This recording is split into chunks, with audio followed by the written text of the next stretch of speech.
Salut à tous, c'est Grand Mamito l'incontournable à votre service pour vous apporter encore une autre histoire aussi passionnante que celle de la dernière fois des camels de la diaspora. L'histoire d'aujourd'hui nous vient de Jean-Marie. Et en résumé, il nous dit ceci. Mon ami a découvert que ses 5 enfants n'étaient pas de lui après être tombé malade. Pourtant, il avait abandonné sa carrière de douanier au pays pour leur offrir une meilleure opportunité au States après avoir gagné la loterie américaine. Cher Grand Mamito, je m'appelle Jean-Marie, Camerounais de la cinquantaine vivant au States.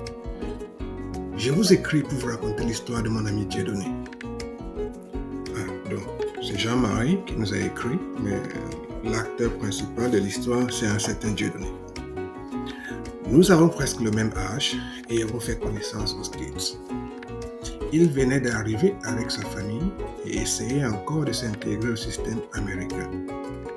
Ses 5 enfants avaient déjà bien intégré le système scolaire et sa femme était encore à la maison. Dieudonné, quant à lui, avait décidé de retourner sur les bancs.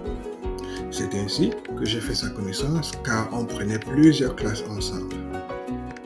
C'était au Bronx Community College. J'étais surpris de voir quelqu'un aussi âgé que moi en classe et encore plus un camel. Dieudonné m'a raconté sa vie au pays et sa décision de tout abandonner.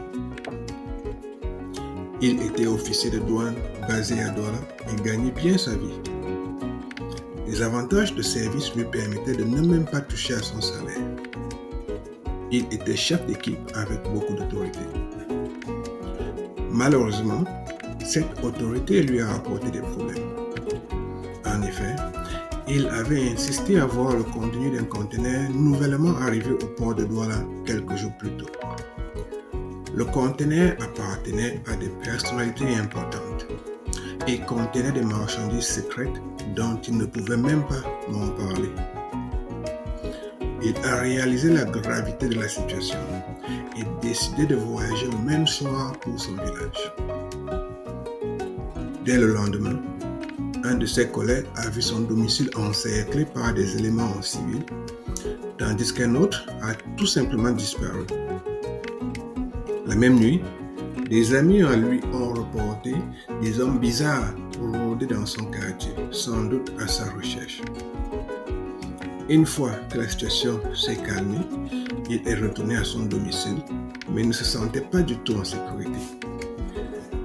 Donc, pour ceux qui ne comprennent pas encore, en tant que douanier et en tant que chef d'équipe, ils doivent inspecter tout ce qui arrive au port. Et donc, ce conteneur est arrivé, il a insisté à regarder ce qui se passait à l'intérieur, malgré le fait que sans doute le conteneur était listé avec des noms de personnalités très importantes. Mais lui, il a dit, je suis le chef, je vais voir ce qu'il y a à l'intérieur. Sans doute, il a vu des choses qu'il ne devait pas voir. Peut-être des armes, peut-être des trafics de drogue.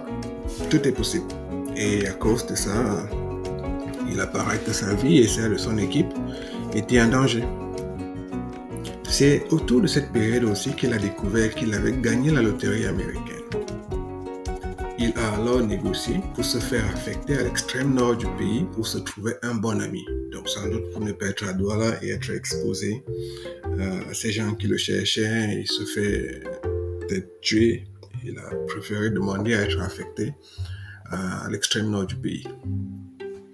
Donc, grâce à cet ami, il continuait d'ailleurs à percevoir son salaire de douanier malgré le fait qu'il se trouvait aux States. Et il n'est pas la première personne que vous allez entendre dire qu'ils ne sont plus au pays depuis plusieurs années, mais d'une façon et d'une autre, leur salaire continue à passer. J'en ai rencontré beaucoup comme ça, dans le domaine de la santé, dans le domaine des douanes, parfois dans le domaine des forces armées où ça fait 1, 2, 5 ans qu'ils sont partis du pays, mais chaque mois leur salaire continue à passer. Donc, après quelques préparatifs, Dieudonné avait fini par déplacer sa femme de plus de 20 ans et ses enfants pour le rejoindre au States. D'ailleurs, il avait fait connaissance de sa femme à travers des arrangements entre sa mère et sa belle-mère. Elle était plutôt d'une bonne famille, également très religieuse. Il avait accepté qu'elle continue avec sa religion d'église éveillée, alors que lui, il était chrétien protestant. Après 10 ans de mariage, ils avaient fait 5 enfants et tout se passait bien. Sa femme avait essayé plusieurs fois de le convaincre de la rejoindre dans son église, mais il avait fini par abandonner. Elle était particulièrement convaincue que le pasteur de son église était un vrai prophète et le plaçait sur un piédestal.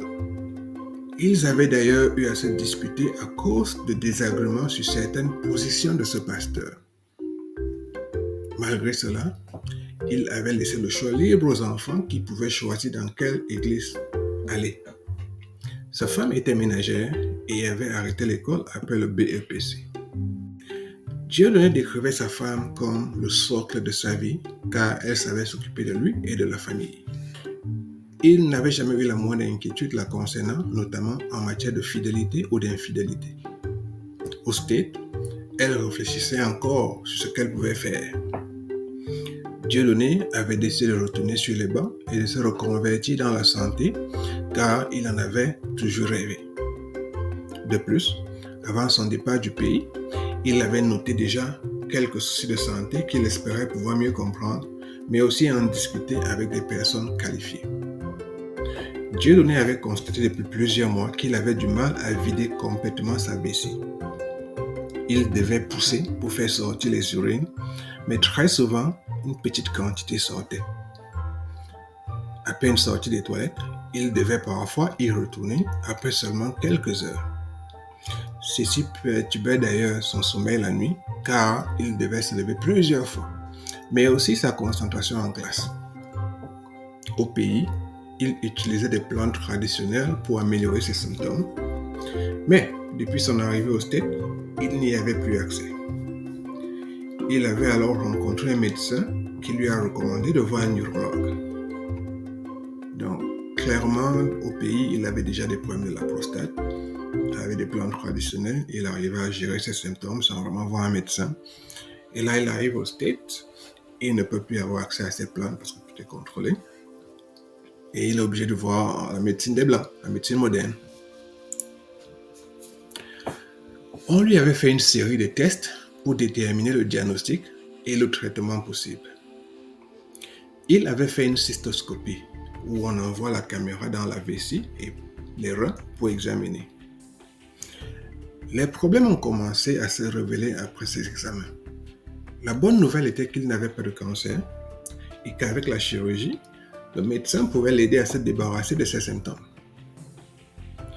La mauvaise surprise est arrivée quand le neurologue lui a demandé s'il avait des enfants et que ce serait un miracle s'il en avait eu.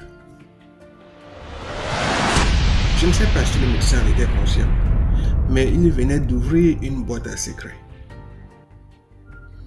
Intrigué, Dieudonné a voulu en savoir plus. Dieudonné a demandé plus d'explications au médecin. Celui-ci lui a révélé qu'il souffrait de ce qu'on appelle azoospermie à cause d'un blocage. En d'autres termes, il n'y avait pas assez de spermatozoïdes présents dans l'éjaculat car ceux-ci étaient bloqués quelque part sur leur parcours. À cause de ça, il était impossible qu'il ait pu faire un enfant sans chirurgie pour le débloquer. Le médecin a été surpris quand il lui a parlé de ses 5 enfants et a par la suite voulu relativiser les choses qu'il avait déjà dit. Mais la révélation était déjà là et les questions avaient commencé à défiler dans l'esprit. Je me rappelle encore de la voix de Dieudonné ce jour après son rendez-vous. Il avait l'air complètement abattu. Il s'est arrêté à mon appartement après l'hôpital. Je crois que malgré la gêne, il avait envie de se libérer et j'étais la personne la plus proche. On se connaissait depuis assez de temps déjà pour qu'il puisse se confier. Je pouvais voir qu'il était au bord des larmes. Il n'arrêtait pas de se demander ce qu'il avait fait pour mériter une telle chose. L'idée que sa femme puisse être infidèle l'avait brièvement effleuré par le passé, mais il n'avait jamais imaginé que c'était vraiment possible. C'était une bonne femme, chrétienne, qui avait toujours exprimé sa crainte de Dieu. Comment était-il possible que les enfants ne sortent pas de lui? Nous avons discuté pendant des heures et décidé qu'il était préférable de commencer par des tests de paternité avant de prendre toute décision. Malgré la difficulté de la situation, il fallait qu'il reste fort et fasse semblant en attendant l'arrivée des résultats.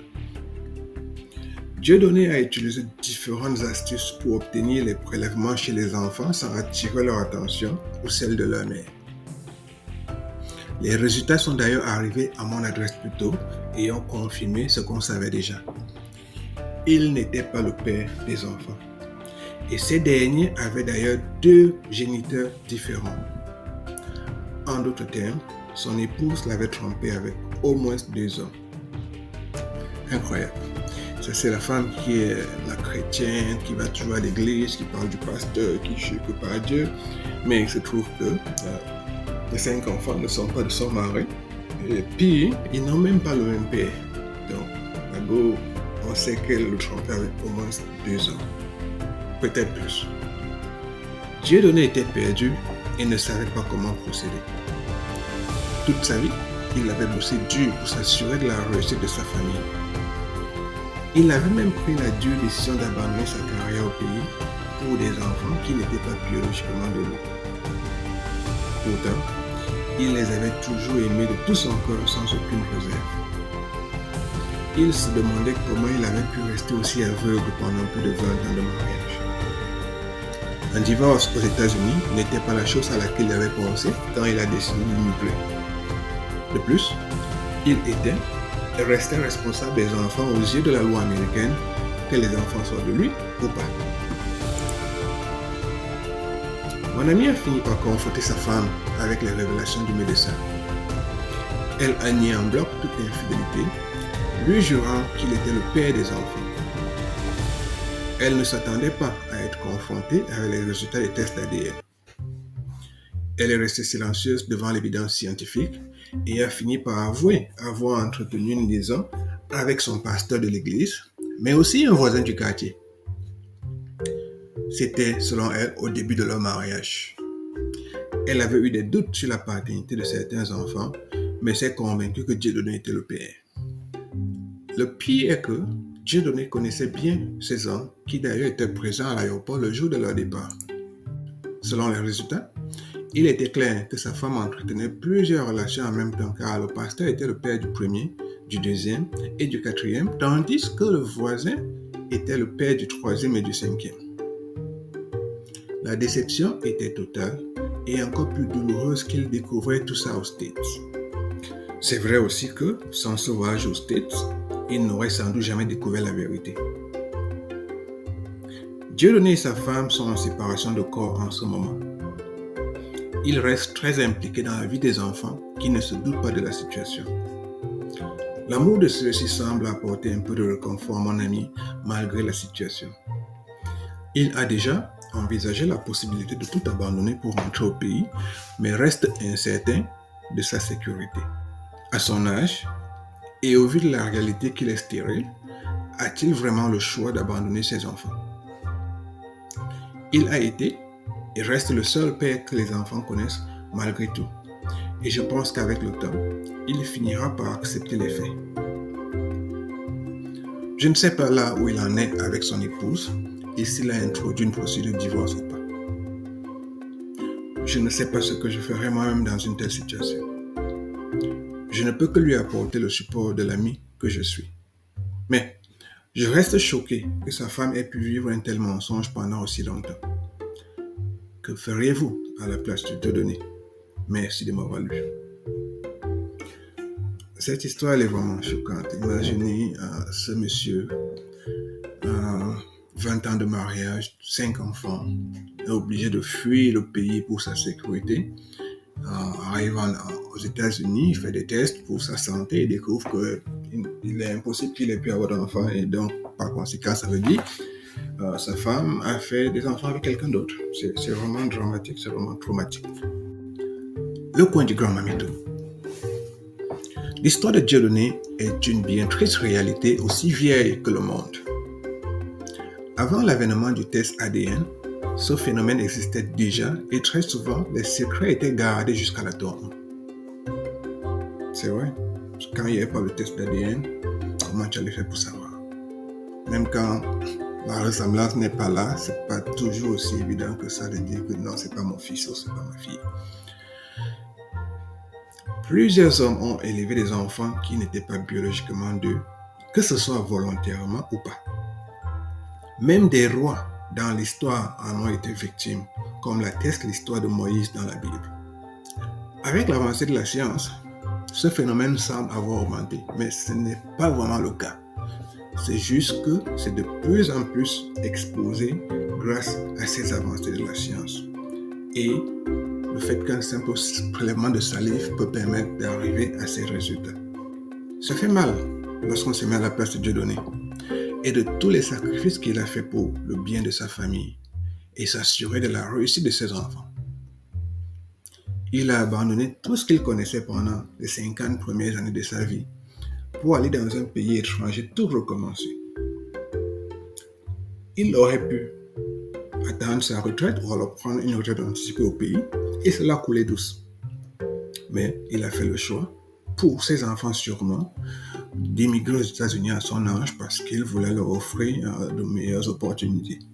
La trahison de sa femme serait sans doute le dernier de ses soucis, si ses enfants étaient de lui. Mais il doit faire face à cette double déception d'avoir une femme qui l'a trahi avec le pasteur et l'ami voisin, mais aussi les enfants qui ne sont pas de lui à cause de sa stérilité. D'ailleurs, la stérilité dans le couple est un sujet tabou, un sujet de société qui est très souvent vu uniquement sous l'angle de la femme. Pourtant, des études montrent clairement que la stérilité masculine est tout aussi élevée que celle de la femme. On n'en parle malheureusement pas beaucoup à cause du tabou et du regard de la société. Pourtant, on connaît des exemples de couples qui, après des années ensemble, n'arrivent pas à concevoir. Mais une fois séparés, ces mêmes femmes qu'on considérait comme stériles arrivent à tomber enceintes et avoir plusieurs enfants avec leur nouveau partenaire. Ce qui illustre que le problème ne venait pas de la femme, mais de l'ancien conjoint. Pourtant, certaines causes de stérilité chez l'homme, comme dans le cas de Dieudonné, sont facilement corrigées avec l'avancée de la médecine. Donc, de façon générale, dans un couple, s'il y a problème de stérilité, il est important de regarder du côté de la femme, mais également du côté de l'homme, parce que il se trouve que parfois, c'est des problèmes très simples qu'avec une petite chirurgie, on peut corriger chez l'homme et lui permettre d'avoir ses enfants biologiques.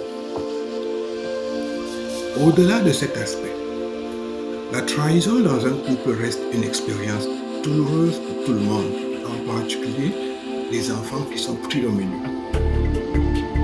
Dieudonné, sans doute, devrait dévouer le restant de sa vie à ses enfants, car il est et reste leur père et papa. Il peut reconstruire sa vie avec une femme qui, on l'espère, saura le respecter, l'honorer et lui apporter le bonheur qu'il mérite. Mais, à mon humble avis, il devrait divorcer de cette première femme qu'il a trompée avec plusieurs hommes à la fois. Merci de nous avoir suivis. Si vous avez aimé cette histoire, abonnez-vous à notre chaîne pour ne pas rater nos prochaines histoires aussi passionnantes.